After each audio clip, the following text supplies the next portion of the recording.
Let's see if I can make the Wi-Fi work. Do we know what, I saw the land south of the hospital, south of the rehab hospital. Just sold. Is that anything? They were buying 3 acres. I think it says Ozark Gas right there.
Lacey, just checking. Can you hear me? Yes, I can hear you now. Okay, thank you. Well, I believe it's time to go. I'm running a minute behind, looks like. Well, we'll go ahead and get started with our planning and zoning meeting for March 23rd, 2026. And as always, thanks everyone for being here. And we'll always start with the approval of our minutes from our previous meeting on February 23rd. Same year, if you've had time to take a peek and look it over, be looking for a motion to approve. If you see amendments or changes, let us know those. I'll make a motion to approve the minutes from the February meeting. Okay, we have a second. Second it. Go ahead and roll call, Megan, when you get time. Suzanne Daniel. Aye. Trevor Branch is absent. Adam Brown. Aye. Chad Zickafoose. Aye. Hadley Goldberg. Abstain. Jeff Garrison. Aye. Lacey Colbert. Aye. Caleb Berger is absent. And Pete Renfro. Aye. The ayes have it. Thank you. And we have no scheduled visitors or guests or unfinished business, so we'll move right on into our new business for this evening. First on the agenda for new business. Put it on silent. Somebody was calling me. BYVAR, that's a new one, for variance -26-0001. We have a property location of 2225 North 20th Street. Property owner is Impact Church of the Ozarks. It's asking for an alternative landscape plan request. It is a modification of buffer yard B landscaping requirements along north and west property lines. Who's going to be heading that up? Randall, it's your turn. That's right. I will take these. Good evening. Okay. So we have used the word variance a bit. We're going to not use that word. We're going to stick with the code language of alternative landscaping plan. So maybe in the future, we'll try not to use that word. And I say that just because these don't go to the Board of Adjustment. These come exclusively to you all. So the code specifically says the Planning and Zoning Commission can approve these, and it doesn't use the word variance. It uses a similar word, but in the planning world, using the word variance is usually associated with the Board of Adjustment, and we don't want to confuse the public or anyone thinking that's the process we aren't going through. So just a little clarification. But so this is a request on behalf of the Impact Church of the Ozarks on 20th Street. They've purchased this property at Zone C2. It's south of the River Ranch Apartments. Those were, I think, at one time called N20 or North 20 Apartments, and that property zoned multifamily. When you've got, and the interesting part about this is on the west side, you'll see where it says buffer yard B. They have a driveway that goes down to, is it? I can't remember the road there. What's on the south? No, it says it On right the there. but I south, can't see. Richwood. Richwood Road, excuse me. Yeah, their Okay, driveway sorry, comes sorry. down there. And that road is actually zone C2 as well. So when the apartments went in, they had to construct a buffer yard A on the north side and a buffer yard B on the west side because of the single family development. So going into this, the church is looking at, they've already got a buffer yard on the north side and the west side. But now that they're coming in, they have to meet the buffer yard requirements because they're a C2 property going up against an R3 property. So they've requested some modifications to those buffer yard requirements. So we'll go through those a little bit. This one gets a little confusing because there is one on the north and one on the west. So I divided them up a bit. So the request on the west side first, they're basically asking to waive the privacy fence requirement. And we're supportive of that. It's this is what the normal buffer yard would require for a B fence and a series of plantings, landscaping, trees, shrubs. This is kind of what it looks like in somewhat real time. The apartments were under construction at the time. But again, the privacy fence is already there from the buffer yard A, and it's on the west side of that long driveway. I think I've got a better picture of it. There you go. This is looking south. So you can see the driveway, you can see the existing fence, and you can see some of the original plantings from that buffer yard. The buffer yard was put in there because of the Creek Bridge subdivision. And if you look at it in essence, there's potentially could be 3 fences. One in the backyards of the subdivision, one from the previous buffer yard, and then if the church were to install one, that would be a 3rd buffer yard in approximately 75 feet. So their request is justified.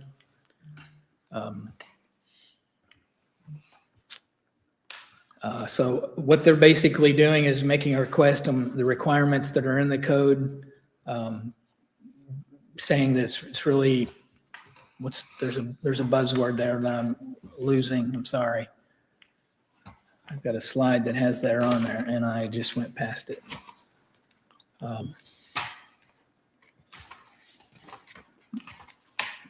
Never mind, it doesn't matter. So we'll jump to the north side of the buffer yard requirements. So they've asked for again, there was a buffer yard A required on the north side. They're asking for a waiver of some of the requirements from a buffer yard B. So they've asked on that eastern 240 feet. So that'd be the first 240 feet closest to 20th Street.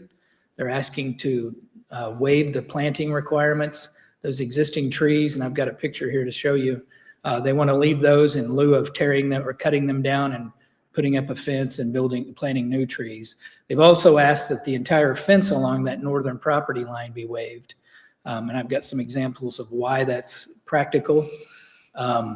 Main reason is that there's a grade separation. The apartments sit about 10 feet higher than the church's property, so putting in a fence would kind of be unnecessary. There's a picture of what the grade difference is. Most of that slope is on the apartment side of the property line. So they built that up, they planted those trees, but the toe of the slope is where the fence would go. And if you look at this diagram, you can kind of see right there at the base of those trees where the fence is. Well, the first row of apartments would look over the fence, so it really wouldn't achieve screening anything. And again, going back to their plantings, if they were to plant those trees, they would have to cut down trees to plant trees. They would cut down mature trees to plant new trees, and that probably wouldn't really achieve the purpose of a buffer yard. So we're supportive of this, of both requests on the east and west side. This is just a snapshot of their site plan. Again, they will plant everything else that you see.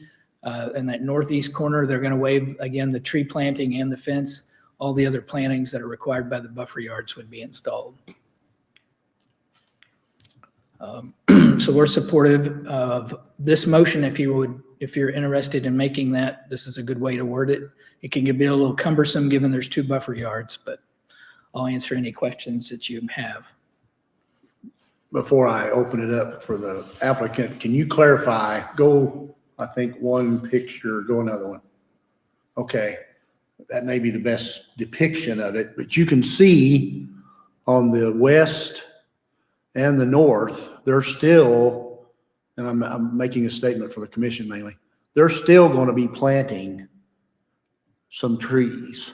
Yes. Can you clarify, or is there a better picture than that? Because there's still plantings, just not the plantings that are specifically required for buffer B. Can you? Yeah, so the interesting thing Okay, is yeah. this blue line, if you can see my cursor, that's roughly the property line. There are already plantings on the north side of it from the original buffer yard and landscaping. So these are basically the plantings they will be required to put in on their side of the property line. So on the south side of the property line. And the same thing over here. These are plantings that will be put in on the east side of the other buffer yard. So it's almost like they're doubling up the plantings.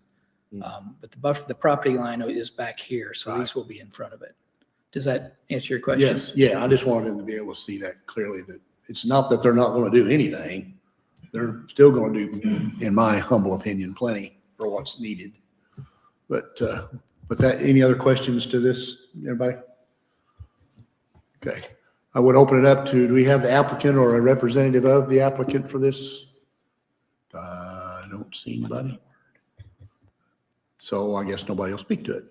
Okay.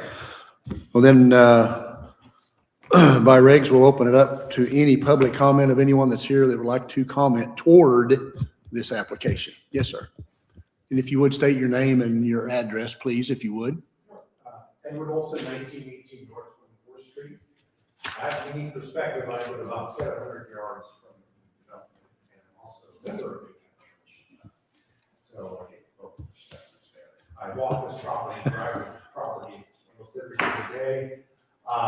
So I'm very familiar with existing conditions, and there's a lot of mature trees also in that north east quadrant behind the old farmhouse there. That was mentioned, but it's already pretty thick with some native trees already too. So the fact that this church is already going to be planting more trees than what's there, I think would suffice for the screening. But there's a lot of redundancy in putting another fence. I mean, if you put a fence on the other side of the road, essentially just channelizing the road, which leads to some safety issues, I think, with visibility, and you have sight lines, and who knows, kids could be walking down there and spray painting fencing because you're basically shutting off visibility on two sides. So you just have this small channel. It'd be like taking an SV fire line, just off and driving down that road. So that's sort of already 8-foot fence there on one side. It's buffering the Creekridge residents on the other side of the road. And then on the north side, those apartments are quite a bit higher than where the church is developing. Putting a fence there would just be pointless. You'd just be looking right over the fence. And it's counterproductive. So I think that this is the case on the government variance, but the alternative plan is justifiable. Again, by resident. Some partiality being the church as well. Thank you. Any question? Nope, that's good. Thank you. Appreciate it. Anyone else? Seeing no movement, we'll go ahead and close the public portion of the meeting and turn it over to the commission for any questions or comments that might be had. Everybody seems to be pretty good. Be looking for a motion. Uh-oh, Adam's got one. No, I just had one. Are any of it's hard to tell from, I drove over there, but are any of I know that in that preliminary plan that they had, that the northeast had the mature trees. Do any of the other existing vegetation along the north or west, are they within the boundary, or is it just the northeast as far as keeping current vegetation all along the north or the west? Because there's quite a lot there, but it's not, I just didn't know how much of that outside of that northeast section that you showed there. Oh, back one.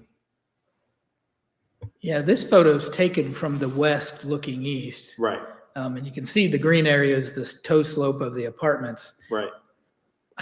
Megan may be able to qualify this, but I don't think so. I think if there is, it's probably just stuff that's kind of sprung up and it's, I don't know if I want to say You want that next noxious. picture? You want to, No, this is helpful too. okay. But just going back to the, again, redundancies, if we're having, is that the goal of that ordinance, is that it would be on both sides? Or at least one? I guess that was I'm trying to interpret the ordinance is in these situations where you have new property, is the goal to have it on both sides or just have at least that one? Because obviously if you've got existing stuff and then we do a new one, that's what a new one is obviously there for, to make sure we have a buffer yard where maybe it wasn't previously required at another time. So I'm more of I know alternative is still less, but is it still more redundant than it needs to be is my question. Yeah, this question you ask is a good one, and it's a bit of a can of worms. What I figured. The way Ozark's ordinance is written, it basically illustrates the need for a buffer yard to occur when something is already there. And it goes by use, it doesn't go by zoning. It's very specific. It doesn't talk about this district versus that district. And it speaks to the notion that nothing is there and the buffer yard is intended when something triggers it. But there's no qualification to what you're asking to say if something is already there, then there's no need to put another one in. It doesn't say that. So we're kind of obligated to require them, but there is this path to kind of give them some relief. And the language, the word that I couldn't think of a moment ago was that the ordinance says if it's impractical, putting a fence in there, planting trees where there are already trees, where the geography of the elevation doesn't really make sense. To us, that's where the impracticality of it kind of becomes present. So not to get off track, but this is probably somewhere where we need to do another ordinance cleanup and kind of deal with the effect of an existing buffer yard. Or there's a lot of places where something's zoned commercial or it's multifamily or industrial, and somebody by ordinance would have to come in and install a buffer yard or plant a buffer yard where there's nothing to buffer from. Right. And some other issues with the code, Ozarks code, is it deals with use. There is no really use within some of these zoning districts. It basically says anything that's a commercial service. Right. Things can occur multiple places. You'll see that with the next case too. So. Right. And obviously this is, especially on the west side, very unique where, and it's not always that somebody owns that. Sometimes it's an easement, sometimes it's something like that. But understandable, I guess. I'm the first one to be all like, let's have more native vegetation, but just, I guess my question is, I was curious if they are submitting something trying to require more than what is practical, or if they're like, no, this is good for us, or if this is kind of a middle ground to try to, I want an alternative plan, but I don't want to take it too far. That was my only question and comment about it. I think some of the required plantings also deal with the perimeter landscaping too. So it's almost doubling up in that regard. Right. I think our fear would be that they try to say that there's a invasive Bradford pear or Cleveland pear, and there's an outcropping of those. Well, those aren't native plants that we want to preserve or Right. protect. 100%. So we'll, that's not a part of our code, but Right. it should be. So we'll take a look at that when we finish the site plan review. Okay. So. Do you know if eastern red cedars are included in that too, or just the pears? We don't really have a list. We're just Oh. using anecdotally, we know those are Right. ugly trees. I thought I saw an ordinance there where, or within the buffer yard ordinance, that it had to be native and couldn't be. Megan? I think in the purpose of the landscaping, it encourages native. There is a section that, maybe not in the buffer yard, but just not allowing for invasive species, but we Right. also don't have a list of that. So. Right, okay. That was, like, that's the last thing we need is more invasives, but Yeah. just checking on that and curious. So the other confusing part is this property is zone C2, but it's a church, and churches can really go anywhere, but a church is very akin to a commercial site. Right. A lot of parking, headlights, a lot of activity, Right, sometimes at odd hours. So yeah, we applied it as a commercial use. right, There is no church use per Right. se that would trigger a buffer yard. So Right. in that respect, we kind of lean back on the zoning side of it, sure. even though again, our ordinance doesn't say zoning. So Well, I think along those lines, the apartment building was required to put in perimeter landscaping, but they didn't have to put in a buffer yard there's nothing south of them. So in the same thing along that north-south access road, they didn't have to put in a buffer yard on the east side of that, right? Because they're up against, nothing exists, there's no use. So now that the church is coming in, the commercial zoning has to buffer from the residential zoning. No, I think it did because it was R3 and R1, right? Like they had. yeah, I thought I had a picture of that here. I'm sorry. Am I dreaming? There it is. Yeah, they did put in a buffer yard. Well, I mean, they didn't buffer yard to the property to the east. I mean, they put in that perimeter landscaping, but, right? I No, mean, I think that is east. I think we're looking south, right? Yeah, Right. we're looking south there. So those trees along Goes to that the- street are the buffer yard. But Yeah, but there was no requirement. They didn't have to put in a fence. I think it's the difference of, this is a buffer yard A that didn't require a fence. The fence on the west side does have a fence because it was single family west of there. Right. Does that answer your question? Well, I think I just trying to expand on what Adam was saying. I mean, the commercial zoning now is coming against the residential, so they're having to put in I don't have any issues with the Right. alternative landscaping plan. Yeah. But anyway, Well, but all the clarification we're getting should help when we try to clean up the ordinance, right? Yeah. I think so, Yeah, this is a. I mean, I don't this is think a there typical would issue. ever be a case where a residential zone property would provide sufficient buffer yard for the adjacent commercial property when it developed. right. The commercial is always going to require more, or should. And so even if Should, if yes. apartments put in something, it seems like the commercial would have to put in some additional. Yeah, if Megan's grinning over there, because if you read our code, your scenario would trigger a residential subdivision to build a buffer yard if they were going in against a commercial, which is usually not how it works. No, yeah. So it's usually first in Uh-huh. is Right. depending on who's the more aggressive or more restrictive use. Either gets away with something or has to do it. So, Right, right. yeah, it needs some repair there. Anyone else? Are you good? Yeah, I'm good. Okay, okay. Yeah. Is everybody good? Okay, we'd be looking for a motion to move ahead. Go ahead. I moved to, or this is staying here. It's not going to Board of Aldermen. Okay. So I move to approve BYVAR-26-0001 as presented in the report and staff's findings of fact. I'll Yeah. second. Hadley second, and roll call, please. Trevor Branch is absent. Adam Brown. Aye. Kayla Berger is absent. Jeff Garrison. Aye. Suzanne Daniel. Pete Renfro. Lacey Colbert. Aye. Hallie Goldberg. Aye. And Chad Zickafoos. Aye. The ayes have it. Thank you. All right, moving on to the next item on the agenda is BYVAR 26-0002. Property location is Lot 7 of the North Ozark Industrial Park. Property owner is CTD Properties LLC. Alternative landscape plan request, modification of the buffer yard B landscaping requirements along the southern property line. Mr. Whitman.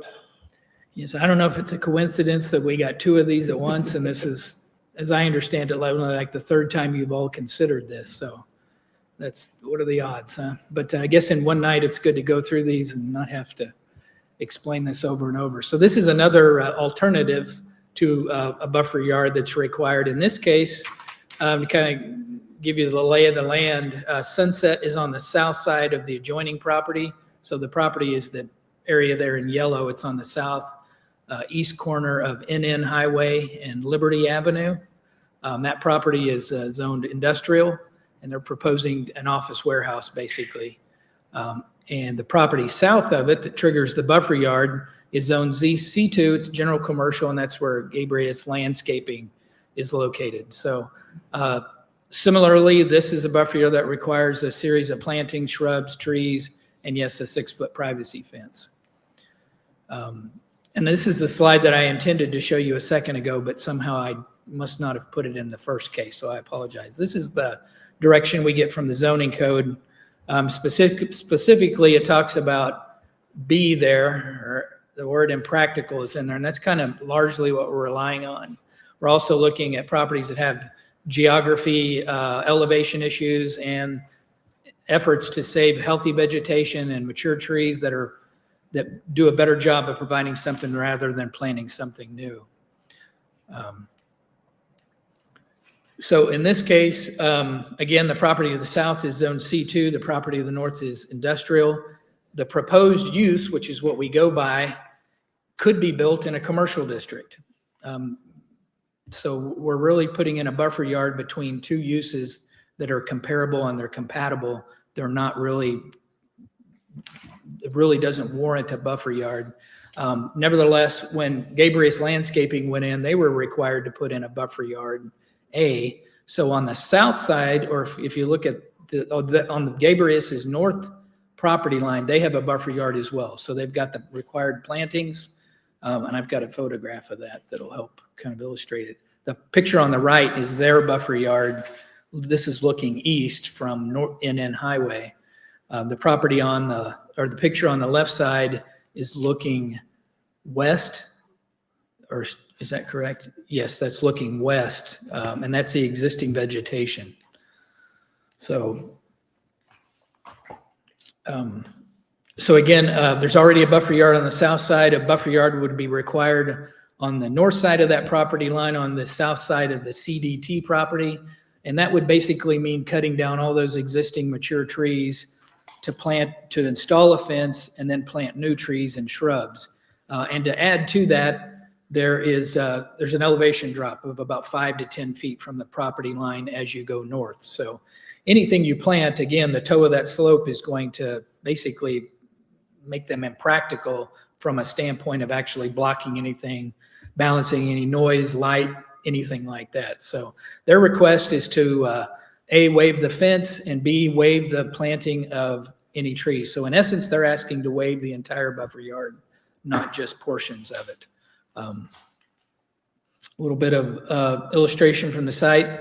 On the very bottom side of the screen is that common property line. Their building, the elevations, their detention will be on that southern property area, or excuse me, on the northern part of the property, but everything flows to the north or the top of the screen.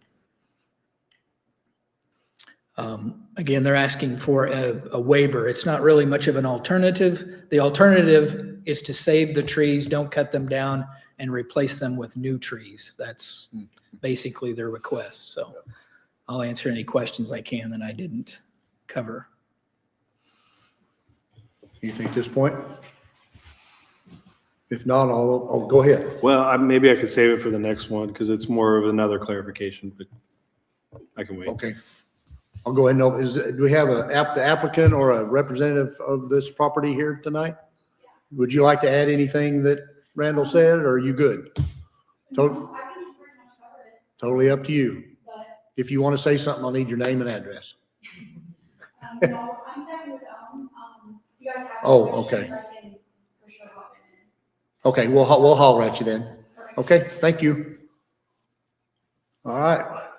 Open it up to the public for any comment. Would you like to say anything, officer? Okay. Thumbs up, thumbs up. All right, we'll go ahead and open and close the public portion and open it up to commission. Adam, the floor is yours. Okay, so this is kind of building off of the earlier discussion we had where I know it's visible that, for example, to keep what's existing there, if something comes up new like this that has existing invasives like this one does with the eastern red cedars, could an alternative plan be, yeah, you can keep it, but you have to remove the invasives?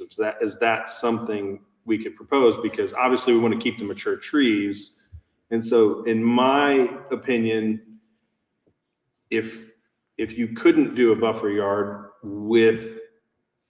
if the trees that are existing are trees that you could plant with a buffer yard, but if there are trees there that are not something you would put in there, I would think we would want to use that opportunity to remove the invasives instead of say, that's fine, because it wouldn't be fine if it was new, if that makes sense. Right. So that's where my question would be on a clarification with the alternative plan would be to not do anything. I think I would propose an amendment of, yeah, I think the mature trees are fine, but to remove the invasive would be better. Not to put too much of a burden on the property owner, but to me, if it's an alternative, if it's not, like, for example, like on the last one, we're going, well, this would be redundant. And so that would be practical to say that, but if we don't need to do anything for a buffer yard because there's one there, but if that buffer yard wouldn't pass, if it was newly proposed, then I don't think that would be something I would want to get behind. However, because the alternative is nothing, it kind of leaves us with no alternative. So what's your opinion on when we clean up the ordinance? Can there be addendums in it to address what he just said? Yeah, I think we would probably want to identify those invasive or undesirable species, and they don't get credit for those. And two, we would require that they be cleared of the site and not just cut down, but the stumps be treated so they don't come back and we don't get a flush of crab trees or whatever. So yeah, I agree with that. And I think D under 2 kind of gets to that when we talk about healthy vegetation. I don't think invasive species qualifies as a healthy plant. So, and two, when we finish looking at the site plan, we will look at that. And Stephanie may be able to qualify. They did an inventory of the existing trees. I think there's 26 mature trees. I don't know the species variety. Maybe she knows off the top of her head. I hate to put her on the spot, but we can take a second look at that. It's hard to tell in the wintertime what a tree is, at least it is for me. Yeah. But maybe here very soon we can take a look at that. And that would be my only hesitation in approving this, is that if it leaves stuff that we wouldn't want there anyway, we're kind of putting a stamp of approval on that. And because this isn't going anywhere else, I didn't know if there's another process. Like if it does get approved, is there a process as far as, like, is there any sort of code? What's the word I'm looking for?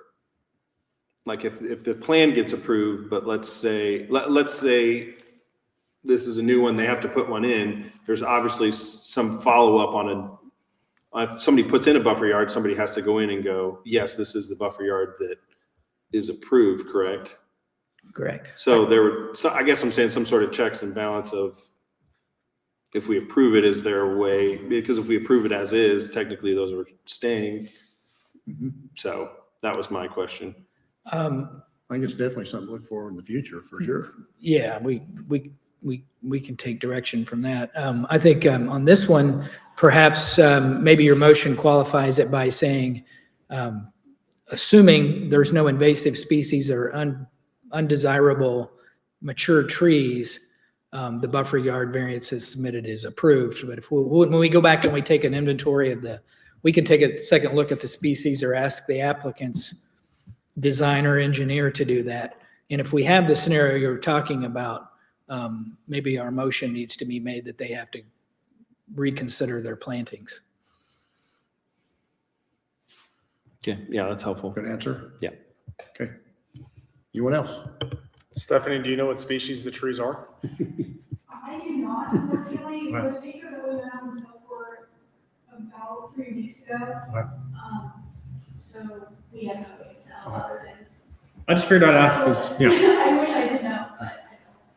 I think we do have somebody on city staff who has pretty good knowledge of tree species, so I think we've done that in the past in Public Works. So we'll do that. If your motion's made that way, we have a hook to make them reconsider. Yeah, they don't get to cut everything down and then don't plan anything. It's one or the other. Right, Correct. Yeah. I appreciate that. Go ahead. First off, Randall, the cedars are the green ones in the wintertime there. Okay, you got, Had to have that. Anyway. I was thinking of mulberries, okay?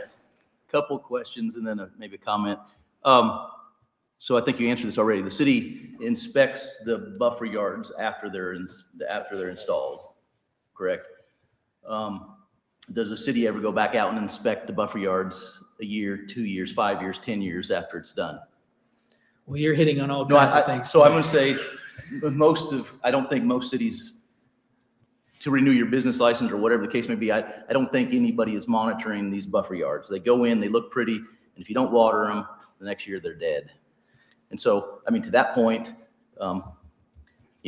while cedars, are invasive, eastern red cedars are invasive, they are native to the state of Missouri. I don't have a heartburn either way, but anyway, I think sometimes there's a lot of emphasis on these buffer yards, but then if they aren't properly maintained and stuff, then and that's a big issue in other cities. I know there's constant conversation about it, and Yeah, we have had quite a bit of dialogue companies about. that they install landscaping and get their inspection, and then they come out and they pull all the plants and take them somewhere else. So Yeah, we've had quite a bit of dialogue about going back a year and looking at required plantings, and it's part of the zoning code. It's a little different than just saying it's a good idea, it's best practices. It's actually part of the approval process that these trees, this number of trees in this space within the site plan are required to be there. It's not, you do it once and forget about it. So I totally agree.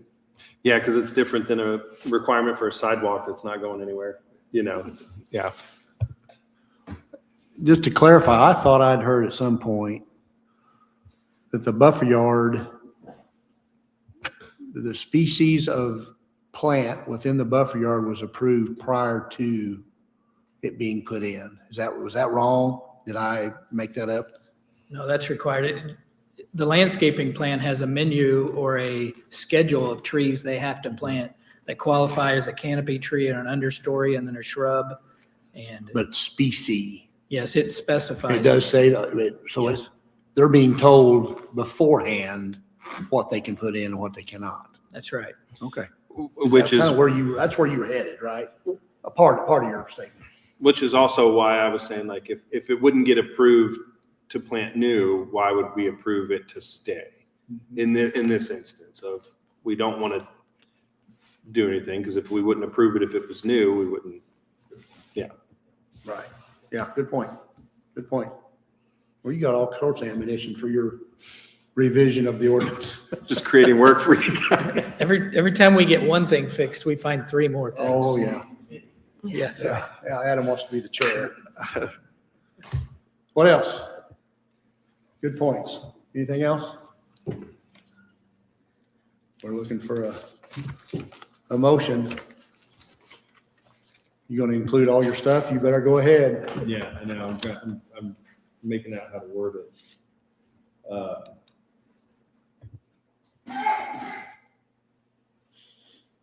Make sure I'm looking at the right thing. I make a motion to approve alternate landscaping plan BVAR-26-0002 based on the report and staff recommendations with the caveat of invasive species not be included in the proposed buffer yard. Is that acceptable? Do I have a second? Would it be in the proposed buffer yard or in the existing buffer yard? In the one that's there now? Yeah. I think existing would be better than. Yeah, I think what you're saying is any trees that are preserved are not invasive species. Correct. That's right. I think we're ready to roll call. Okay. Hadley Goldberg, I don't like the word proposed, so I'm going to vote no, and I wish we could re-roll it with existing instead of proposed. So I'm voting no based on the wording. Sorry, Adam. Suzanne Daniel. Caleb Berger is absent. Pete Renfro. Chad Zickafoos, Aye. Trevor Branch is absent. Lacey Colbert, Oh, I haven't been asking her. Sorry. Aye. Jeff Garrison, Aye. Adam Brown. Aye. Okay, the ayes have it. Somebody needs to elbow me. Lacey, I'm sorry, I haven't been asking if you're all right with everything. That's all right. I'd speak up. Okay, all right, very good. Okay, last item on the agenda. Speaking of ordinances, an ordinance amending the start over. An ordinance amending the municipal code of the city of Ozark, Missouri, chapter 405 zoning regulations by amending section 405.945 regarding dark skies design standards. You're up again, correct? Yes, sir. Little qualifier, this, like identifying invasive species, the dark sky is not one of my fortes. This is kind of new to me. I'm learning the ropes of this ordinance. I understand it, and I've learned a lot over the last couple of weeks. So wouldn't be surprised if we don't refer to Megan, who was here, I think, when this was adopted. She's familiar with this. She drafted most of these amendments. I just volunteered to present it and try to field questions. So bear with me and we'll get through this together. We did present this to the Board of Aldermen Thursday at a non-legislative meeting, as their direction is what inspired these amendments. So we kind of went to them a little bit early and made sure we were covering everything they wanted to. So they've seen this and they will see it again next month. So just overview real quick. We are amending the zoning code, dealing with mainly some definitions and regulations within the code. So we're not doing a wholesale repeal of the entire code and then replace it with a new code. We are actually amending parts of it. So this will be we're going to strike certain words and replace them with new words in the same section. That's more of the legalese side of how it's getting amended, but that's what we're doing here. So we are replacing some keywords, and we'll go over those individually here. Generally, right now the code addresses outdoor lighting as on-site lighting, and there's some changes in national trends and terminology across the dark sky movement, and that's really leaning towards calling it outdoor lighting instead. So our ordinance will do a wholesale change at that terminology, and we will also put a real definition out there that explains what lighting this refers to and what it covers and what it doesn't. And it does include every outdoor surface or light that is illuminates every outdoor surface, building, sign, structure, device, or other feature that's visible from outdoors. And I'll note to you that it does say sign. And while a sign itself creates light and signs are mostly outdoors, we are not addressing sign regulations within this code. That would be a different amendment that may come down the road. But we did want to kind of collect those thoughts in a revised definition at this time. And we're also changing the word skies, dark skies, to dark sky. And that's another terminology change that tends to go with this trend across the nation. So other than that, there's some big language. This is probably one of the bigger things that this will apply. This is a new definition. It will apply to all public and private outdoor lighting. So this includes streetlights. This includes any facility that's owned by the city, whether it's public or private, obviously private. So it will include all those things. And those are the things that the Board of Aldermen wanted us to capture in these amendments, so that this could be applied to new streetlights in a subdivision, and it could qualify when a streetlight has to be repaired with a dark sky compliant fixture and when it doesn't. And we'll go over that in more detail. But I do want to clarify that this does still leave the exemption in there for single family homes. So Hadley's house, if he doesn't have a fixture that's dark sky compliant and he wants to put a new light bulb in it, he can put the old light bulb in it. It's exempt. He can put a dark sky light bulb in it. It doesn't matter. It does not affect residential properties. It doesn't affect residential homes. Street lights in a subdivision, different story, but it doesn't affect single family or two family residential homes. So that's a question that commonly gets asked. We're also adding a definition for the term Kelvin. This is an existing term that's in the existing code. This just gives a little bit better clarity. This Standard, the 3,000 Kelvin or less, that's the same standard that's in there now. This just, again, just provides a little bit more clarity. And the Kelvin really relates to if you've seen a light bulb that's yellow versus one that's so bright it almost looks blue, that temperature change is rated, well, basically that chart there shows it. So the 3,000, it has to be 3,000 or less in the city of Ozark. The previous ordinance allowed that, measured that only for the downtown neighborhood or the downtown district and the core overlay districts. This amendment would extend that across the city. It just wouldn't be downtown in Ozark. It would be the entire city would apply to that standard. The bug rating doesn't change whatsoever with this amendment, and that has nothing to do with insects. There is a provision in here to, so right now, if you buy a fixture on Amazon or at a store at Lowe's or whatever, sometimes they'll have a dark sky approved seal of approval on it. Most of them don't, but the actual ratings for the fixture or the actual lighting source will comply. So there's a process where they can submit the details about that fixture during plan review and we can qualify them and they don't have to buy a high dollar expensive fixture that has the seal of approval on it. So that's listed in the revised ordinance. And again, non-conforming lights. A good example is if a church wants to come in and they've got somebody runs over one pole in their parking lot, knocks the pole down, has to be replaced. They do not have to replace the entire system or that pole and that light with a dark sky compliant fixture or pole.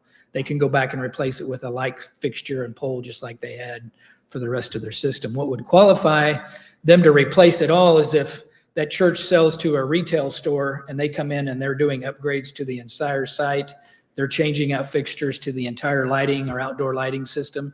Everything would have to be come into compliance. So and that would be typical if they're changing the use within the store from a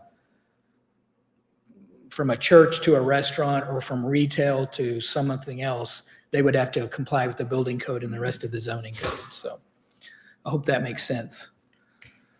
Other minor updates, it does clean up and make the language for outdoor lighting or landscaping lighting, whether it's bistro lighting or it's just lights in the flowers and things like that, makes it a little more clarifies what lights are approved and how they're allowed.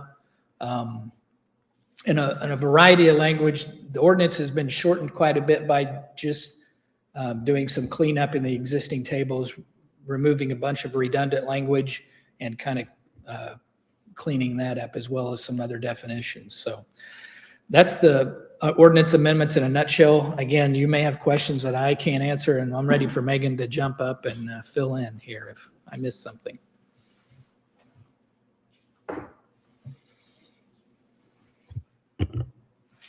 Go ahead, Susan.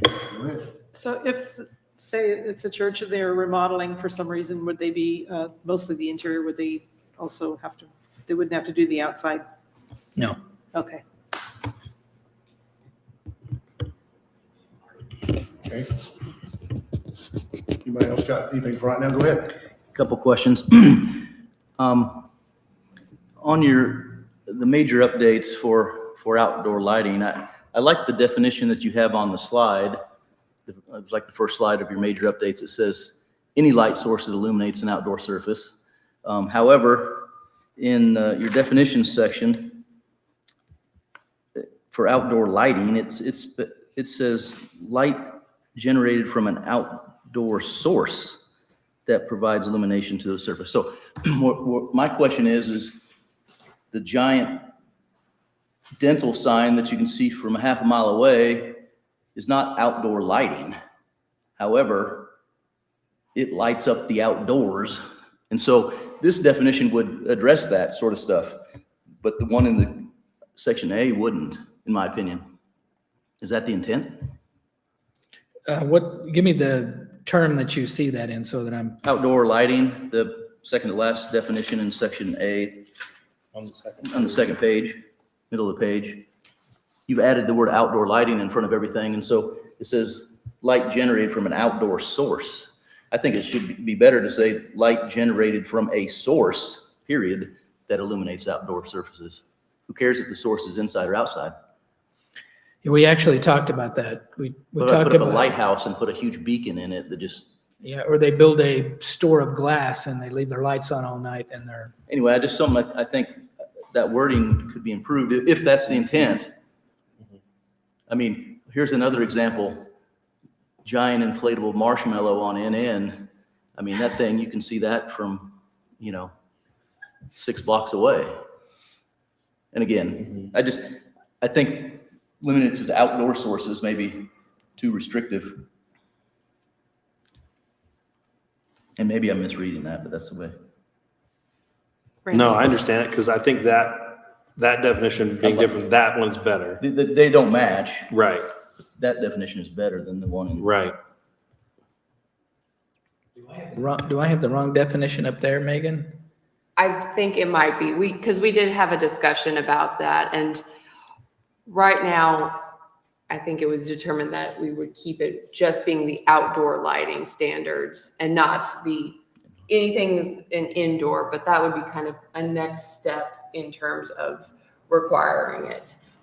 It's been an adjustment to get people on board with providing the outdoor lighting, so we weren't ready to take that next step, but I think it definitely is, and especially if people are on board with it. Yeah, I mean, something to note, maybe, this is step one, maybe there's an amendment in a few months or a year. And I just think we just got to keep our focus on it, because again, I mean, not only something like the dental clinic doesn't meet that dark sky, it also doesn't meet the sign requirements, right? Because it's not an external sign. So there's no code, there's no city code for that digital billboard inside their lobby.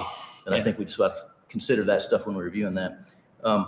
Next question, would this apply to Liberty Electric and the subdivision lighting? I know you said subdivision lighting, but like if they come in and replace the street light, would they have to comply with this, or? We're actually working, it was intended to address all new streetlights that go in. So if a subdivision goes in and they provide the lighting for the entire street, they would have to be dark sky compliant. Right. They're working with Public Works right now on a standard, fixture that complies with the shutoffs and meets the foot candle requirements and all that in the same Kelvin rating. So I think to answer your question, if they have an existing light that just requires a bulb replacement, they would not have to make it dark sky compliant. That's it. If it's in an existing subdivision and they're just updating one light, no, they But wouldn't. if they're replacing the fixture at the top, like in my cul-de-sac, they took out the halogen or the high pressure sodium, and they put in an LED light that lights up, the entire street, which in some ways is good. But I mean, if they replace that light fixture, they would have to meet the dark sky other than just. I don't think so, because from the way I read it, it wasn't fixtures, it was the entire apparatus. Is that correct? Yes, it's Yeah. the entire apparatus and such. Like, I know we mentioned bulbs, as if we just changed a bulb, they don't have to. But like, if there's a pole, that's how I read it, is that like, it's not just like, if you have to replace a part of the whole thing, it doesn't have to. But if you replace the whole thing, it has to. Is that what I was reading? Yes. Okay. So if you take the head off an existing street light pole, and you can replace it with whatever you want. And I just want to make sure I understand. Yeah, that was my question too. That, you might want to look at that too, because, Step two, too. I mean, because again, like in ours, we have in our subdivision, it's these fiberglass, white fiberglass poles, and they just replace the head Right. when they're upgrading, it's more energy efficient and so forth, but they're way brighter than the old, bulbs. So The neighborhood next to me, their Kelvin must be 12,000. I mean, we had to put in like darkening, blackout curtains just to sleep. Yeah. Last question for now. Real quick. So part of that is the city is reviewing our franchise agreement with Liberty. Okay. And I think some of those things will be addressed in there. But I think generally Adam's correct. If they replace that fixture, they could go back with the fixture, a like fixture, even if it doesn't meet the Kelvin ratings or any of that stuff. If somebody hits the pole, theoretically on that street, they could replace the pole and the fixture with a like fixture that doesn't meet the requirements as it's written. Just like the parking lot of the church scenario. If And I it's could on a be, I could be pole, but wrong about that, but I believe that is the way it, something that just jumps out at me now as I'm thinking about this. So if it's a fixture on a pole, you can put back whatever fixture you want, but if it's a fixture on the side of the building, you have to put back the dark sky fixture. no, you could go back with a like fixture Okay, also. Really? Okay. If they were, say, redoing all the outdoor lighting on a commercial building. Yeah. And it was a new use and they're just updating everything and all of it would have to be brought up to current, the new ordinance. One fixture would not warrant that, no. So how would it, no, let me interrupt just a minute. Devil's advocate. Company's got 10 exterior lights and they decide we're going to do one every 3 months to avoid Yep. having to do all to dark sky. I mean, it's just another amendment to your second go, I think. Like a car dealership, I could see doing it like that. Yeah, Someone keep it, absolutely. very I mean, I'm not, No, yeah, They're there's just, people that'll as do these burn that. out, you just replace them as they burn out, and now you have all new ones, Yeah. but they're not compliant. Just something to think about. yeah, theoretically, I think that could happen. I guess theoretically, somebody could go down a street and take a BB gun and shoot every one of them Uh-huh. out. Now, they all have to be replaced, so now they all have to be dark Well, sky yeah. compliant. There's a So lot of what ifs. there's a lot of what Right. ifs, so. Yeah. Some of those we haven't thought through, quite honestly, but No, it's all right. Last question. Item G talks about non-conforming existing lighting. I just wanted to make sure that didn't apply to single-family residential homes. It doesn't, I know you said earlier it didn't, but I don't know that it's called out in that item G if single-family residential is excluded. So if Hadley wants to replace his front door, the light on his front porch, does he have to get a dark sky? I think the exemptions under H Okay. would relieve Hadley from having to replace that. Am I right, Okay. Megan? Okay. Is that where the, Yes. Yeah, that's Okay, right I there. see it. Thank you. So, yeah, I guess that was my clarification too, of outdoor lighting is any light source that illuminate, kind of like what you're saying. It's inside, but it's illuminating the outdoor, like, does it, that would apply to if a light is affixed to a building, it's not just lights that are independent, you know what I mean? Like if, like you've got a sign out front and you've got spotlights shining on it, that's not it's affixed to the ground, or like floodlights affixed to a building and stuff like that. I was just curious of that when we're defining the outdoors, if there's any sort of differentiation between like affixed to a building or not. I think our real goal, even though it could serve both purposes, if a fixture is on the outside, whether it's on a pole or on the outside of a building, if its intent is to light up something outside, Mhm. whether it's the ground or it's the landscaping, whatever, that qualifies as a fixture that this would regulate. It's more all encompassing by Right, saying if- it that way. Again, if we had a bank that has a glass exterior and it is a giant light bulb in itself and they don't even need outdoor lighting, unfortunately, this would not Right. address that at this time, so. I think that was more of my, like clarifying that it's not, It's a whole, is it illuminating the outdoors, not, is it like an outdoor light, you know? I Yeah. think, it very much gets to our issue with the signs. We've got these big LEDs yeah, that put off a lot of light, but that's really a sign that needs to regulate. And there's ways to regulate that lighting from nits, is that right, Megan?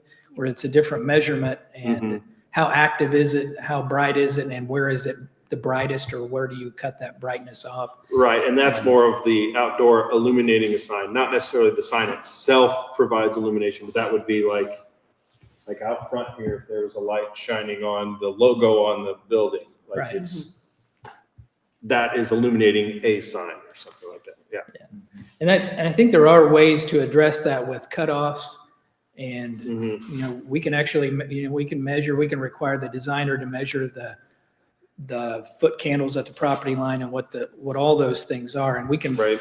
require those things to be brought into code, but somebody's going to come down the road and their intent is to light up all of their property adjacent to 65 highway with Right. the intent of being a attention-getting Right. device. Right. or that they want light on their building. And there's going to be some challenges there, and Sure. those will take design standards, I think, that are independent of the dark sky code. Right. Suzanne, go ahead. Does this address temporary lighting for like special events and things? Because there's, whether it be a commercial or private, because I could see like a commercial, say the church across from the dental place having that giant searchlight that, does this address anything like that? If you go to subsection 6 and 7, it addresses holiday lighting. Megan, jump in here. Low voltage holiday lighting, and this is where it speaks to. It doesn't, I don't think it specifically mentions searchlights or. Yeah, I don't think it does specifically. Might be nice to add that for. Yeah. It does say low voltage.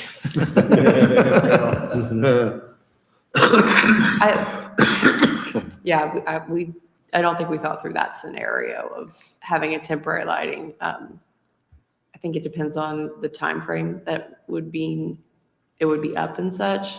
Because I mean, if it's not permanent, but could be there for a while, we could require a photometric plan to make sure that it's not negatively impacting the neighboring property and complying with our ordinance.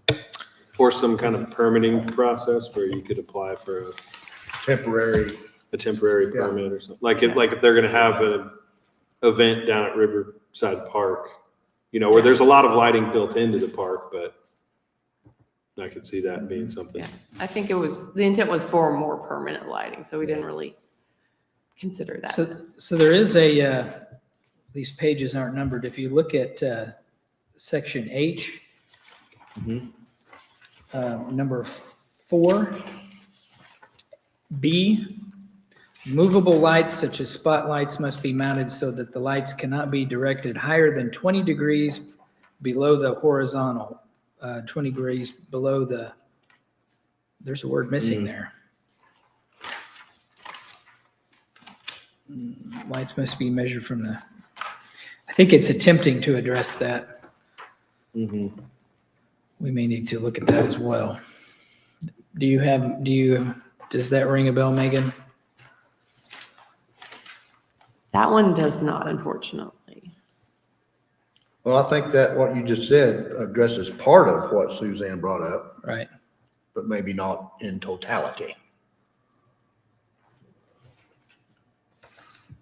I don't think that word is horizon, and it's got an extra TAL in it either, so.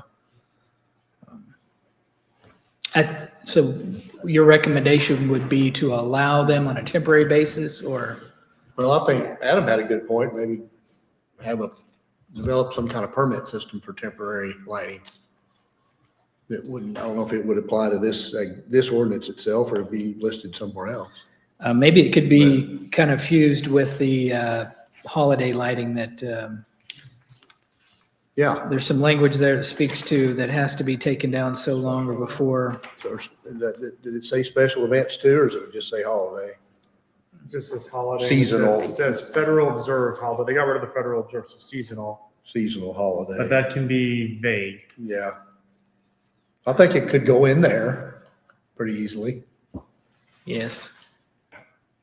Even if there was like an A underneath that, like an A or B, something where it just said, hey, in a specific scenario, or, God forbid, when we had the situation with the officers that passed, I had 3 questions when it comes, I've been very Yeah, I know patient. I know you're coming. Okay. I think part of our concern with the 1 month before and after is, well, I mean, I know I've got family that will put them up and leave them up all year. Yeah. And 2 months may be enough and not enough for somebody else. So where do you draw the line? Right. Well, you gotta start somewhere. Yeah. Can't make everybody happy. So my questions are is on H5. So I Turn have your 2 mic on. questions. I'm sorry. 2 questions. Number 1, you brought up the dental office. The dental office, I think, is not part of Ozark that you're thinking of. No. But here's something that does cause a lot of issues, and you guys may be surprised as me bringing this up. The scoreboard at the high school. So all the time you see that on Chit Chat. Now I walk out of my front door and I look to the left at 5 a.m. in the morning. and that scoreboard is visible. Now, the question is, does the scoreboard fall underneath that because it's fixed? I mean, at 3 a.m. in the morning or 2 a.m. in the morning, no one needs to see the scoreboard on at the high school. And I know that's been a big issue with a lot of people in my community have complained about that because we're kind of on the hill where we see that right away. So I don't know if that's something that would tie into this, but that is something in Ozark proper that how would that fit in with this? That's my first question. It's always on. Like, I know people try to say, like, I don't know why. I don't know why they can't dim it in the middle, you know, like, I don't get why it can't be dimmed at some point. Yeah. Yeah, or just off, yeah. Yeah, so I mean, I don't know, that's something like the OHS scoreboard, that's something that's in the city of Ozark, and that is a big issue. My second question is, I know we get this issue a lot where things come up with the baseball stadium. So we have here on letter G, it says a strict curfew of 10 p.m. or 1 hour after the end of play is observed. To me, an hour for that stadium, that seems a little bit too long. I think at the end of play, I think an hour is too long. If a game goes late and it goes to extra innings and doesn't get out till 10:45, are we going to let them keep those bright lights on till 11:45? If there's concerts and other events there, like that's something where a lot of times we have people in front of us that are complaining about that and I say the Ozark Duck Stadium. I know it's now called a different name, but that's kind of my question is what does it look like that like if I think of too, once again, like, you know, if there's a high school football game, 30 to 40 minutes afterward, it's cleared out. So, I mean, I don't think that they need to have those bright lights on for an hour. It's okay after 20 or 30 minutes to go to those dimmer lights where the custodians are cleaning and stuff like that. But I question whether the hour is too long and then that piece on the scoreboard for the high school, if that ties within this. I agree with you 100%. I think those two examples that you gave would fall under the sign ordinance and not the outdoor lighting ordinance, because especially the old Duck Stadium, I mean, that's a, you know, it's not being illuminated by a source. It lights up itself. In fact, the state of Missouri, the DOT has got on to them numerous times because they're not allowed to advertise any off-premise products. You can't put Coca-Cola sign up there, Bass Pro, Top of the Rock, you name it. And they do it constantly, or they have. I haven't been by there recently, but they get violation, notice of violation from the state because it's not allowed. But anyway, I wonder if those two examples, the billboard and stuff like that, would be more of a sign thing and not an outdoor lighting. I mean, I don't know. I mean, I'm thinking just of the lighting, like the bright lighting, when I know they had that Christmas thing there and I know that didn't come back, but I mean, there was times where that was like, you'd go by like at 11:30 at night and they'd still have all those bright lights up there, and technically they're going to say that was holiday lighting, but really it was more of a commercial. So I just don't know how those fit in. And kind of when I look here and see like ball diamonds and playing fields and things like that, I think that kind of ties in more with, like, we don't see the tennis court lights on at 11 p.m. You don't see some of those on as much. Or even at the OC, like I know, or not at the OC, at the ballpark down here, I think all those lights are off by 9 p.m. So I just didn't know how that would tie in here. And I question whether the 1 hour is too much to have that still same bright lights, but maybe we can say after 30 minutes, it goes to a more subtle lighting. Are you talking about section H, number 5? H5, yeah. Yeah. Looking at G potentially, and then. My question on that one too was, do you think it would, and again, I know we're talking semantics, so this is the place for it, but having a phrase in there like such as ball diamonds, playing fields, and tennis courts instead of a direct statement like ball diamonds, play, so that it can be more general on purpose, which again might extend to, like, when I think of recreation, I would think of events. Yeah. That might be a way to encompass the event, because that's an event at a fixed place, right? You've got a ball diamond with fixed lights and stuff like that. But if there's any temporary lighting, if it's for recreational purposes, I think an event would be considered recreational. That might be a way to tie in if we made it more general. Yeah, I mean, I just think it needs to be like a direct, yeah. But I think Chad had a good point. The scoreboards, I think, can be controlled better under the sign ordinance rather than dark sky ordinance. I agree with that. But it needs to be addressed for sure. Well, and I'll call it out before one of you do. We recognize that we said all public and private facilities, and jurisdictional battles being what they are. Liberty Electric is one entity, getting, not that they wouldn't, maybe they would be, but the school may be a different animal and they may be not willing to comply, and I can't promise that. That's a tough one, but we can try to get there. But We have certainly those. for any private facility that, whether it's a ball field or anything like the Duck Stadium zone. Lacey, you got anything, my dear? No, I think everybody covered it. Okay, let's just holler out. I think we've talked, I think the only thing I need to do is open it up to the public for any comments that might need to be made. I don't see any movement. That's okay too. So we'll close the public portion and open it back up for any further comments or a motion to move forward. We didn't need to vote on anything. We just wanted, yeah. No, you're asking for movement, correct? Yeah, this is a zoning amendment, just like rezoning a piece of property, so, it's gonna be tough to put all of that into a motion. I think we've got some good direction that we could, Well, I think. Is this something can be tabled and brought back from editing, or would it have to be a motion and then not approved if we wanted editing? I think there's the want for movement based on. We have to make movement. It can be tabled at the alderman level. Is that correct? It can be, and I just didn't know if we could table. Well, we never have, but I don't know. That's a new question I for feel like me. we have one time. Have we done it?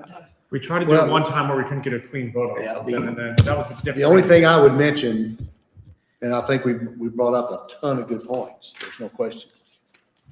But if we could have assurances from our city staff, make eye contact with me. yes, sir, I'm Okay, listening. you're with me. That this is a revision one or of another revision to come, I think I'll just speak for me. I would be comfortable to move forward with that agreement from the staff side. Because I think we all know we want the betterment for our community. That's what we're here for. Yeah, I think I think we had quite a few comments, but help me if I'm wrong. This is the kind of the list I have, is that we characterize scoreboards as signs, and when we come back and address those, whether they're LED signs, the movement signs, any of those, we'll address scoreboards as an outdoor signage element at that same time. So with respect to Hadley's comment about curfew of 1 hour after, do we have a recommendation? Do you want to say 30 minutes, 45 minutes?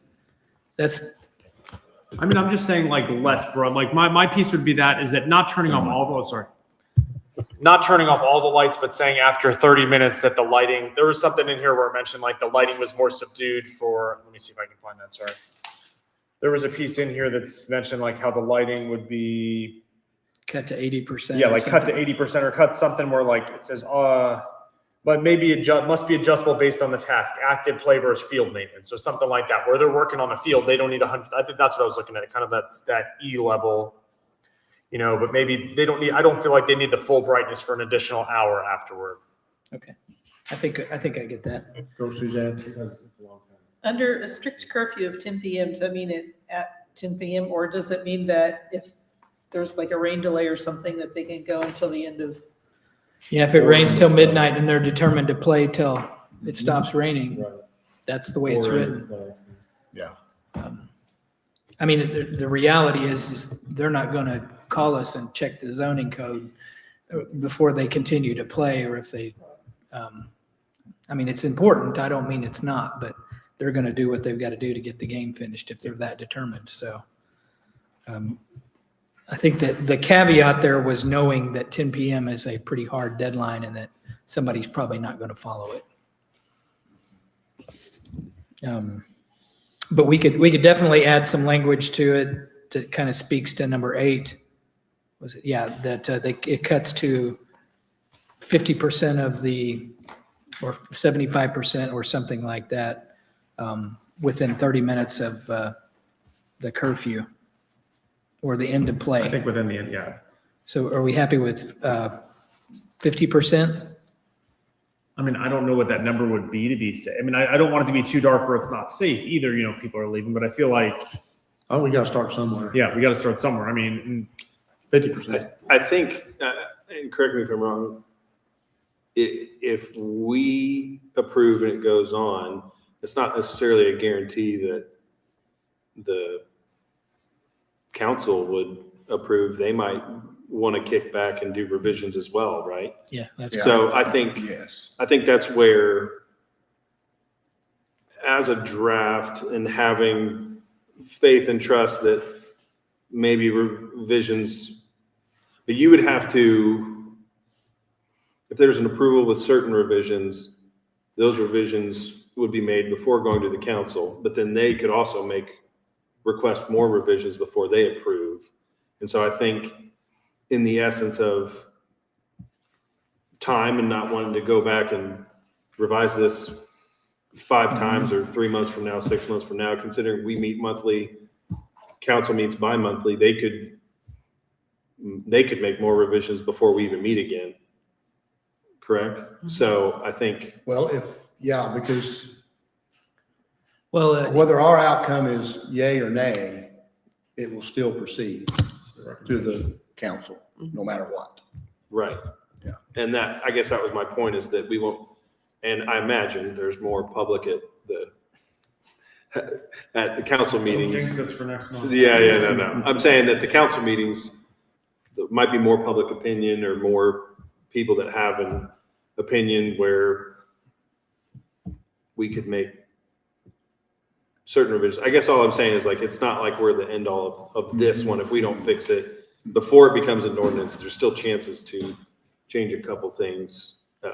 yeah, and the way the timeline would work, we would present this at the first meeting in April. And by the time they'll have their public hearing and before it comes up for a second reading, it would actually be in May, and we will see you again before the second reading. So we could make, if you can make a motion to support it with a few adjustments, when we present it to the Board of Aldermen next month at their first meeting, we can have those amendments made for them to see. Right. And we can provide them with your feedback, and we'll see you again before they actually pass the ordinance. Right. And that, I guess that was my point, is that if we make an approval with recommendations, that will be changed before it sees them. That's correct. So what And I recommendations? would just add personally, I'm okay with the 1 hour as somebody who has had to clean up a event venue before, where I do think it's probably practical you don't need 100% of the lighting. You know, even at Hammond's Field, it's not, they also have a lot of manpower there to clean up that place. So I guess what I'm saying is, I don't know if we're necessarily, I don't know what the word would be, educated or of what that time would be. And so getting maybe more time to get public feedback on that would be important before we write it in, and then we're coming up 6 months from now making another change, which is, there's nothing wrong with that. I guess that was just my thought process of going through this.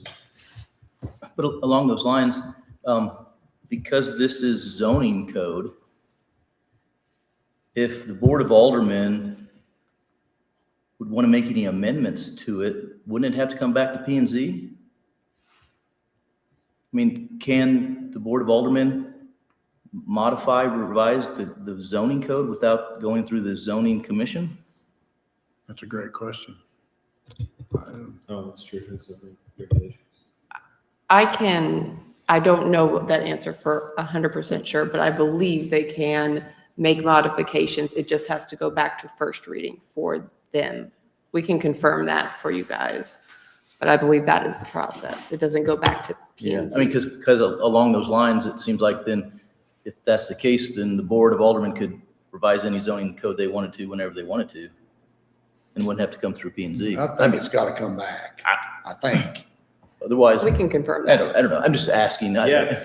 But I would think that if they would or if they would want an amendment, they would send it back. They would remand it back to P and Z and say, hey, fix this or change, amend this or revise this, and then, or let's vote again on whether we agree with their amendment or not. And then it would go back. They could still, even if we said we don't support it, they could then vote it in. Right. But it seems like that would be the process. Yeah, I think the way around that is if they're gonna vote on it, and they may say, well, we appreciate the feedback that the Planning and Zoning Commission gives, but we're going a different direction. They can do that.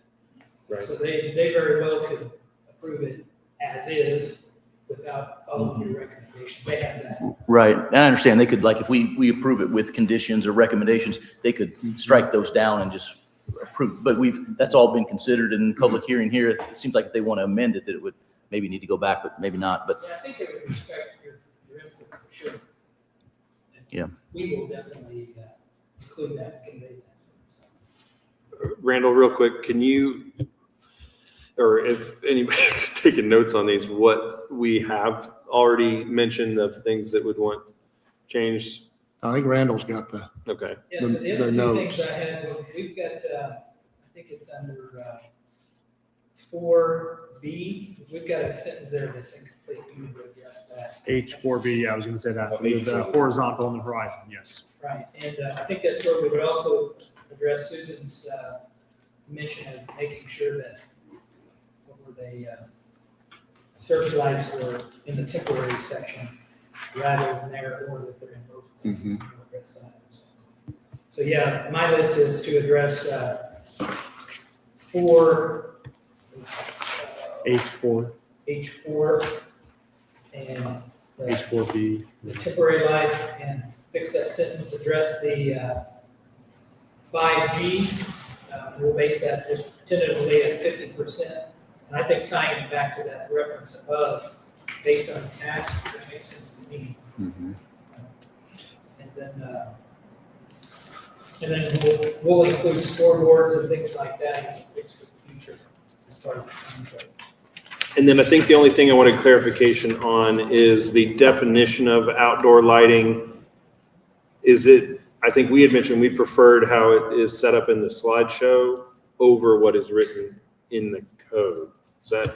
yes, but I think they said they were going to save that for another amendment that they were well, going if we're to. gonna change it, if we're gonna change it now, might as well change that. Well, that was my clarification. That was my clarification.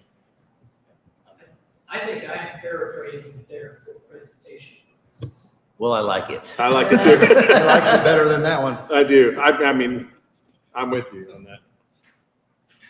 And which one was that? That was, I think it's A under the definitions. outdoor lighting. Yeah. So A, let's see, it's not numbered or anything. Because this, the way it's written in the code change recommendation, light generated from an outdoor source, which could be interpreted as a sign. Right? Because a scoreboard there's light being generated from that source. As opposed to this is any light source that illuminates an outdoor surface buildings or structure. Whereas That would cover. because this is light generated from outdoor source, so that could be a LED sign. Whereas this does not address that, and that's where I was trying to get clarity on. The whole sign scoreboard thing is a separate issue than this, correct? Or was were we trying to say no? We want to include that in this Well, because there's no way to do that. The signs and billboard are a separate ordinance covered under Right. different requirements. The difference here is that this definition on the major update slide would include indoor lights that light up stuff outside. Where the definition in section A specifically outdoor lights that light up outdoor stuff. Right. That's the only difference, whether it's the lighting's outdoors or indoors. Mm. And it seemed like the initial intent was try to get this updated, focus on the outdoor Right. lighting today with the assurance that within some time period, a year or so, we would see potentially another amendment to address the indoor lighting that was, illuminating outside. yeah. Okay. I'm good with that, if everybody's okay with that. So we're okay with the Or- definition? Yeah. Yeah. So to clarify, we have we want to approve with 2 amendments per H4. And I wrote down 5G. Is it 5G or G5? H5G, yeah. Can we say it that way and it's sufficient so we know what to go back to You could do? even say H4B because it's specifically H4B, Jeff. What's the 5G one? Yeah, I'm The trying to curfew, the find 1 hour curfew. Cell towers. I'm just kidding. it. 5G. 5, No, 5E. Not 5. So it's H5E. Well, like we said, we try to tie the G in better with the E. That's what we're looking at. So I don't see, where's the G at? the strict curfew of the 10 or 1 hour, and then the illumination based on the Oh. task. So we really wouldn't change E, we would just make G kind of include some of the language from E. Yeah.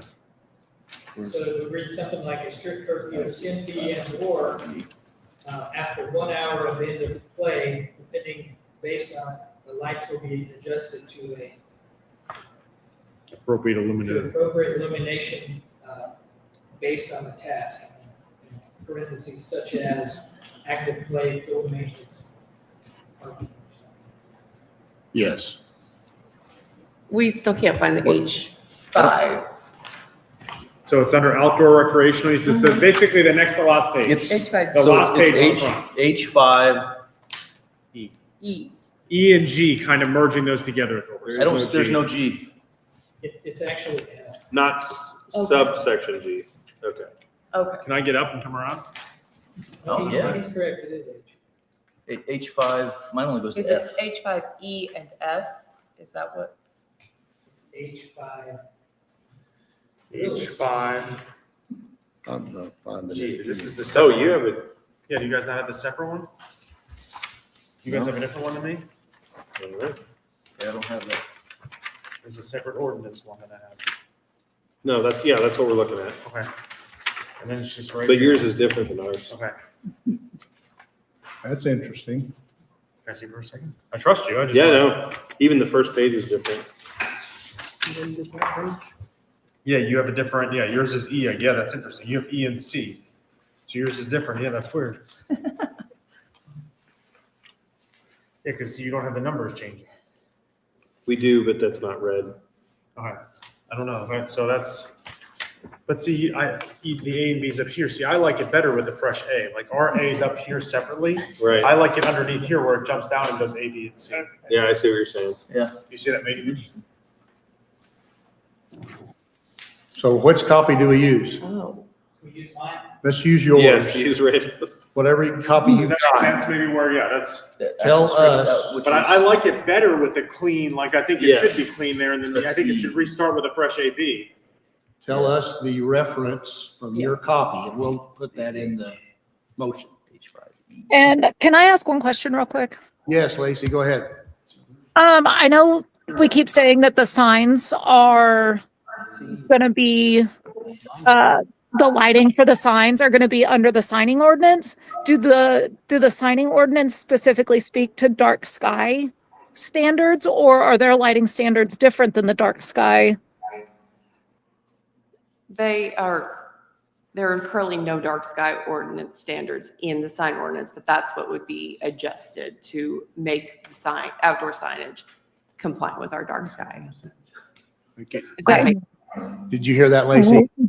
Yeah, so basically, all the lighting stuff, everywhere that lights are mentioned in the code, it's going to be the dark sky standards for Yes, commercial properties. Okay, perfect. yeah, there's one specific line that refers back to chapter 407, which is signs. Okay, awesome. Good question, Lacey. Thank you. Wait, so Randall, are yours and Hadley's the same? Yes. Yeah, it is. Oh. Now, I understand what you're talking about. Now, we did not start the renumbering with A, we started it with C. Do you No. see that, Megan? Yeah. Because this matches the electronic PDF, yeah. Yeah. Yeah, you're the same as us. See, theirs just resets the A here and then they go back to A, B, C. D. Ooh. Yeah. Okay, so we're going to use Randall's copy to designate changes. Yeah, and it, assuming we had outlined it, numbered it correctly, it would be 5-4B, which is where we've got a sentence that's incomplete, meaning the horizon and horizontal repair. And then we have 5G, and I'm calling it E, because, and that's the line that speaks to the 10 PM or 1 hour after play. So we're going, this is just a generic statement, so bear with me. When we make a motion, we're going to motion for approval with adjustments to 5-4B and 5-G That's what you told me? And it would be H. So letter H in front, In front of which? in front of everything. H is the first. Oh, one. H is H the is- section, 5 is the H. subsection. H5, H4B is for everyone. H4B, don't put a You guys have five in. H4B, Yep, and then the other one would be H5E E. on the new one, E on theirs. Correct. Yeah, E on your guys, because it's E on yours, yes. Yeah. okay, so H4B Mhm. and H5E. Yep. Are the adjustments. And then the third one is H6, and that will deal with the temporary, we're going to add a section there. We're going to speak to the searchlights being the temporary. So there's lights. three. So H6. Yes. So there's three. H6 is the third. So we'll need to make With everyone's. 3 separate motion for those 3 items and then a motion for the entire dark sky thing. Yes. 4 motions total. But in each motion, we can't just say edit H4B. I mean, we need to be specific. Yeah, I think you could make a motion. We recommend approval as presented with the exception of an amendment to H4B, H5E, and H6. So As it can be presented. one statement Does that allow with 3. the Board of amendments. Aldermen to strike any or all of them? I mean, could they strike out 5E? With it being one motion, can they pick, I guess they can. Well, they can do whatever they want. Yeah, we're only a recommendation, so I don't think it makes a So we difference. don't, so it does, maybe there's no need Yeah. for separate motions. But like, this is gonna have to change 100%. But also we're they not can gonna keep the make it horizontal. So like, No. some of it's gotta change. Yeah. So. Right. So are we ready to make a motion? Knock yourself out. Are you ready for it? Yeah, I'm ready. Go, turn on your mic, All right. make it clear. So I make a motion to approve the zoning code amendment to dark sky design standards with a recommendation for an amendment to H4B, H5E, and H6 based on staff recommendation. I'll second that. Roll call. That's right.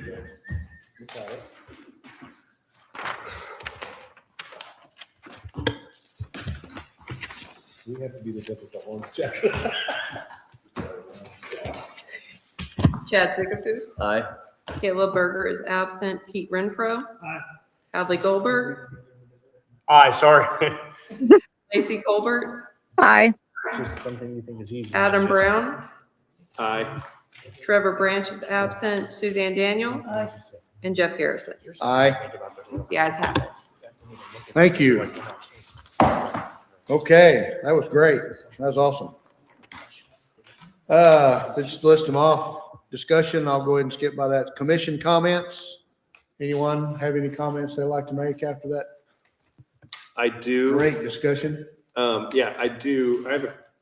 This is more of a civics question, I guess, for the city. If we were experiencing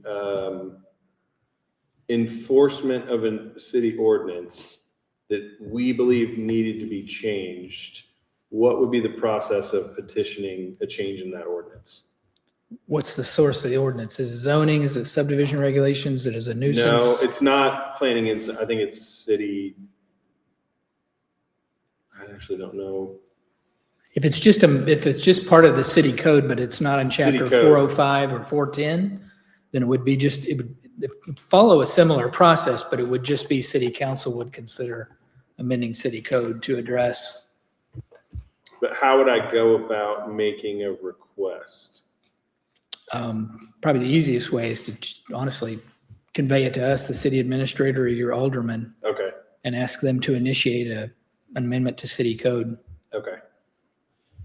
Okay, Good answer. but we've had some issues with, or maybe I just need clarification, but we've just been having issues with trying to figure out where it is legal to ride bikes in the city, so. That would probably that would be the police department. That would be street. Chad probably can answer this better than I can. Well, it's also about the nature of the vehicles too. The nature. You're not talking about What's e-bikes, that? are you? Oh, bikes? Yes and no. Okay, so, because Don was talking to us about this, asking this question. He was asking us the other day. It's weird because we almost have two city ordinances that contradict each other. Right.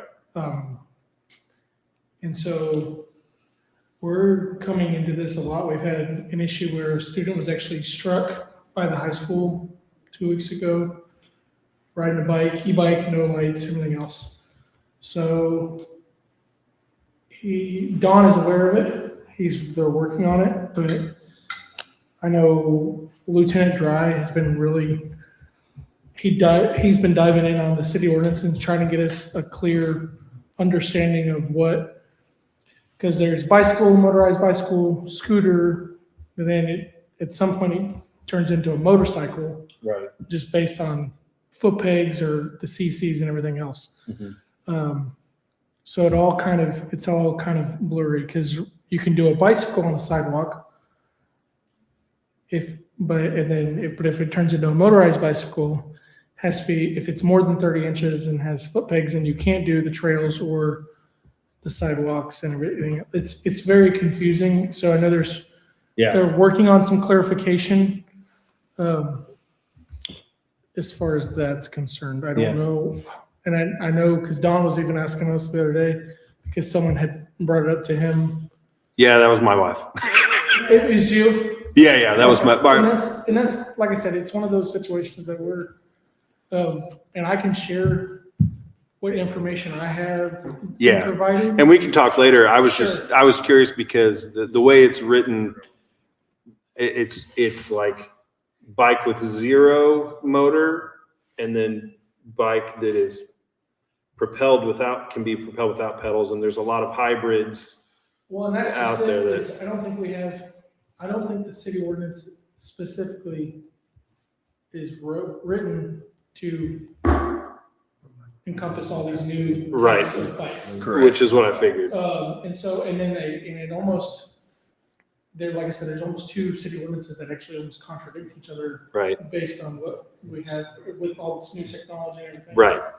So yeah, it's very confusing. They're working on it. I know he had sent Lieutenant Dry an email about clarification, and he got back this huge response, and he goes, "I don't know what any of this means." Right. So I tried to Yeah. simplify it and put it in layman's terms almost for him, but it was still very confusing. Yeah, no. And that's why I tried to, there's a balance between safety and liberty. If we want the kids to be riding bicycles, but we want to be And safe. that's my bread and butter, 'cause I'm a traffic unit, so Yeah. I get it. It's frustrating. I want kids to be able to go out and enjoy themselves and do these things, but I wrote a ticket the other day I wrote the dad a ticket because he's 14. He was doing wheelies on CC Highway. At Right. CC in 22nd, it's like, oh, Right. you can't be Right. doing that. So Right. one of those things that, Yeah. at one point I'm glad they're outside riding bikes, but at the same point we have to be Yeah. conscious of what we're doing. Yeah. And I'm trying to instruct my son, who's also 14, with an e-bike. It's pedal assist e-bike. Yes. So it doesn't fall into either one of the categories. Yeah, it's He's a goody two shoes, so he's trying not to, but. Well, I can share with you what our cheat sheet is that we Uh-huh. have currently, Uh-huh. and then if that changes, I can always share later on. Yeah. But yeah. But that's why I was curious of what the proper thing to bring it up if we do need to make clarification to an ordinance.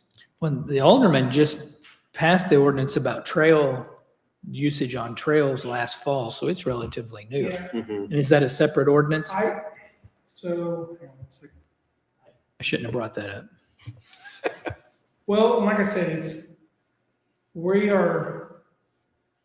it's becoming an issue. It's an issue. Yeah. We're getting a lot of complaints because it only takes a few bad apples to ruin it kind of for everybody. It's kind of and that's what I'm dealing with. And it's not like we're not Boulder, Colorado. We don't have bike lanes everywhere, you know? We don't, and that's the thing and so, I mean, but they classify this, we have a motorized play vehicle, motorized bicycle, motorcycle, and then bicycle. So all of those things have different Right. meanings. But we don't have a city ordinance that really encompasses all of them under one group. They all have different subsections as far as that. So, Sure. Where does a lawnmower fit in? what's that? Where does the lawnmower fit in? Yeah, well, and it's all, yeah. We That see has four too. wheels. It's and then you start throwing ATVs and UTVs. Oh, yeah, exactly. Yeah, it gets confusing very quickly. Right. Well, and I understand it how it's written, but then, like we're talking about here, if we need to make some changes, how could we make a proposed And I changes? think that has been brought to his attention. I think Yeah. that is one of those things that they've established there's probably some confusion. Yeah, So they're identifying where those issues are. I know that, and this is, I'm not a part of the conversation, but Yeah. I've overheard the conversation. Sure. So I know that they're asking those questions and they're trying to get some clarification yeah, brought up to city council, and that way we can establish that, because that is one of those things that gets brought up a bunch on chit chat, what's the rules here, what's this and what's Right. that, and so I have the information I have now that's Yeah. been provided to us, but essentially, yeah, it's, well, he wants to sell his bike and get a new one, so I want to figure out what we can actually get before we spend money on it. Oh, yeah, 'cause it's expensive. Yeah, Okay, anyway, sorry to. thanks. No, you're all good. Yes. Hey, real quick, if you don't had a chance to see the new baseball field yet, tomorrow at 3:30, Mike Essick Field's being dedicated. So if you don't get a chance to go out tomorrow, definitely try to check out the new baseball field. It's really nice. Also, tomorrow night is meet the candidates for the school board. So please make sure you get out and vote. And there's a meeting here, right? Yeah, the Charter Commission Yeah. is A lot going on. yeah, A lot going on tomorrow. Comment, nothing. Ava. The mayor's not here, so I don't have to ask him. But we lacks one thing. I'll move to adjourn. Second, and they all said. Hi. Thanks, Lacey. All right. Thank you guys. Have a good evening.